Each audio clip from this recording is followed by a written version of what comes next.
Friends, welcome to all in this video. So guys, आज इस video में हम बात करने वाले हैं mechanism of action and effect of histamine. इसके साथ ही आपको ये भी पता चलेगा कि हिस्टामिन के टाइप्स कितने होते हैं। तो यहाँ पे अच्छे से मेंशन भी किया हुआ है कि हिस्टामिन के 4 रिसेप्टर्स होते हैं, H1, H2, H3, H4। ठीक है।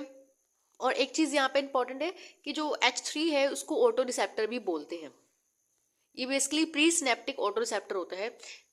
इसमें बेसिकली क्या होता है कि एक ही जैसे दो न्यूरॉन्स होते हैं, pre and post synaptic neurons होते हैं। ठीक है, आपने पढ़ा भी इसके बारे में। अब जो प्री सिनेप्टिक न्यूरॉन होता है और जो पोस्ट सिनेप्टिक न्यूरॉन होता है, अब वहां से जब हिस्टामिन रिलीज होगा तो हिस्टामिन वहां पर अपने आप ही ऑटोमेटिक हिस्टामिन का रिलीज बंद हो जाएगा। इस वजह से इसको हम बोल रहे हैं ऑटो रिसेप्टर। ठीक है।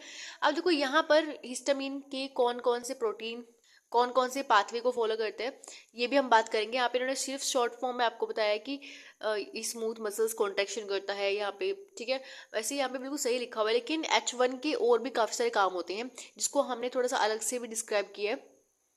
अब इसको थोड़ा सा मैं अपने अपने अकॉर्डिंग अपने नोट से आपको बताना चाहती हूँ। देखो यहाँ पर हिस्टामिन के 4 रिसेप्टर होते हैं, आपने देख लिया। अब ये सारे GPCR को फॉलो करते हैं। ठीक है, जी प्रोटीन कपल रिसेप्टर्स को ये फॉलो करते हैं, ये चीज़ ध्यान रखिएगा।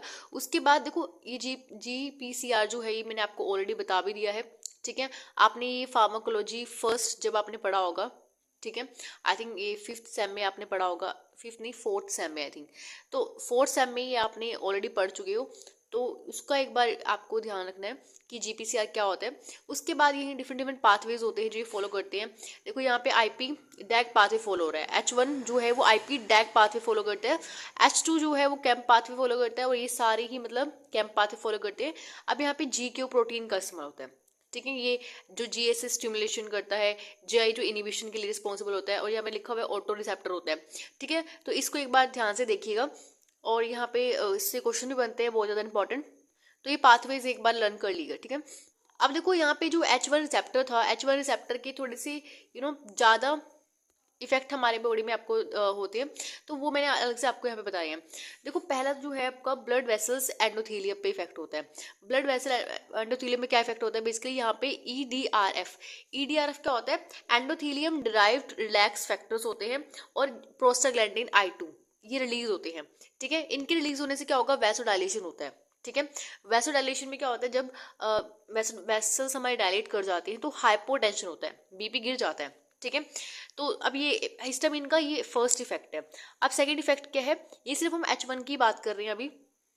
H2, H3, H4 का अलग अलग ही इफेक्ट होता है हमारी बॉडी में। अभी जब यहाँ पे हम इसके नेक्स्ट लेक्चर्स में बात करें कि H1 रिसेप्टर एंटागोनिस्ट होते हैं, यानी H1 रिसेप्टर को ब्लॉक करने वाली मेडिसिन, तो वो भी हम देखेंगे। First generation and second generation की मेडिसिन होती हैं, वो हम अच्छे से डिस्कस करेंगे। उससे आपको और भी अच्छे से क्लियरिटी आ जाएगी कि इनका यहाँ पे क्या इंपॉर्टेंट है। ठीक है, उसके बाद यहाँ पे देखो सेकंड में क्या होता है, स्मूथ मसल्स में क्या होता है, ब्रोंकी कॉन्स्ट्रिक्शन होता है। यानी जो स्मूथ मसल हमारे ब्रोंकिस क्या होती है, स्मूथ मसल होते हैं, उसमें उसको हम बोलते हैं ब्रोंकी कॉन्स्ट्रिक्शन। ठीक है, ब्रोंकी कॉन्स्ट्रिक्शन हो जाता है, उस वजह से क्या होगा, हमें सांस लेने में प्रॉब्लम होगी। ठीक है, अब नेक्स्ट हमारे पास है सेंसरी नर्व्स एंडिंग। अब यानी इसमें क्या होगा, सेंसरी नर्व्स एंडिंग जब एक्टिवेट होती है तो वहाँ पे पेन और इचिंग की सेंसेशन क्रिएट होती है। ठीक है, ये थर्ड इफेक्ट है इसका। उसके बाद फोर्थ इफेक्ट है ब्रेन में।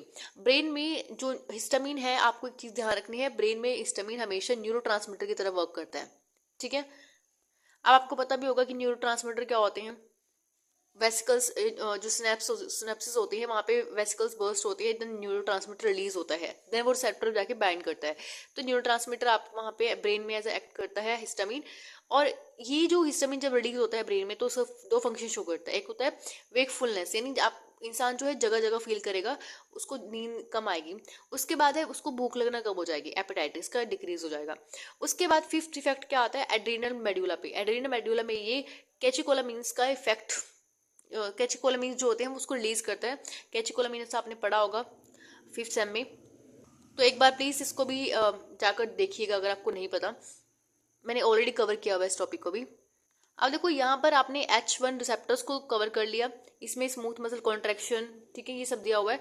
अब देखो H2 रिसेप्टर जो है ये कैम्प पाथवे को फॉलो कर रहा है, और यहाँ पे जो हमारी गैस्ट्रिक एसिड सिक्रीशन होती है, जो हमारे एसिड की सिक्रीशन होती है उसको बढ़ाता है। ठीक है, स्टमक में जो एसिड की सिक्रीशन होती है उसको बढ़ाता है।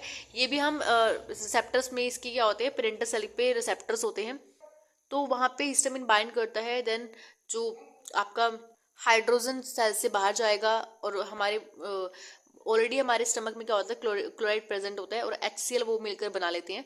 ठीक है, इसका पूरा एक मैकेनिज्म है जो मैं आपको आगे बताने वाली हूँ। तो बेसिकली इसका मेन फंक्शन क्या होता है कि यहाँ पे गैस्ट्रिक एसिड की सेक्रेशन करता है। ठीक है, अब H3 जो होता है रिसेप्टर, इसमें क्या होता है बेसिकली, ये हिस्टामिन का जो लेवल है ये प्री सिनेप्टिक ऑटो रिसेप्टर है। तो अब मैंने आपको बताया था कि हिस्टामिन के लेवल को कम करता है, ये अपने आप ही हिस्टामिन के लेवल को ब्लॉक करता है, कम करता है। तो यहाँ पे लिखा हुआ है कि हिस्टामिन का लेवल कम हो रहा है, देखो यहाँ पे निशान देखो इसका, यहाँ पे हिस्टामिन का लेवल कम हो रहा है ब्रेन के अंदर, लंग्स के अंदर, स्किन के अंदर और गैस्ट्रिक म्यूकोसा के अंदर।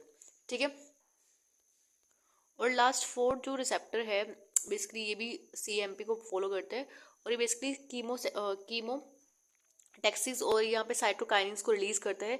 वैसे ये ऑन द रिसर्च है, तो अभी तक इसके सिर्फ 2 ही यहाँ पे फैक्ट देखे गए हैं। ठीक है, तो इसको आपको पढ़ना भी नहीं है, बस इसका अभी नॉलेज के लिए आपको पता होना चाहिए कि H4 रिसेप्टर भी होता है। So this is all about for today. So thank you for watching this video, have a nice day.